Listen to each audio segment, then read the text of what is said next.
Drinking alcohol can increase your risk for certain types of cancers, and that's according to an advisory issued by the U.S. Surgeon General and an annual report on cancer in Iowa.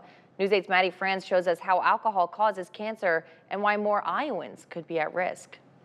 Everybody is probably aware of the connection between tobacco use and cancers. The level of knowledge about alcohol and its connection to cancer is still really low. Alcohol probably isn't the first carcinogen that comes to mind, but Paul Gilbert, a University of Iowa professor who studies behaviors around alcohol, says the research linking it to cancer has only gotten stronger in the last 20 years. It's pretty clear that alcohol disrupts our body's natural processes. When people drink, the body will break down alcohol into materials it can use. One of those materials can damage the DNA, causing cancer in the mouth, throat, liver, or colon. Alcohol can also affect hormone levels, including estrogen. This can cause breast cancer in women. We've got two worrisome trends at the same time, and there's this intersection. Gilbert says those cancers are especially worrying in Iowa, which has a high rate of cancer and binge drinking. But when we know now that there's this connection between alcohol and some kinds of cancers, that kind of ups the ante a little bit. 22% of Iowan adults binge drink, 4 drinks at a time for women and 5 drinks for men. But any amount of alcohol can increase your risk. Not drinking at all, that's the best. That's clearly the healthiest. But if you do drink, dialing it back a little bit, reducing it a little bit, those will be steps in the right direction. Gilbert says he's focused on getting people informed so they can choose how much risk they're willing to take. He says it's the first step in encouraging safer drinking. So we can't try and persuade people to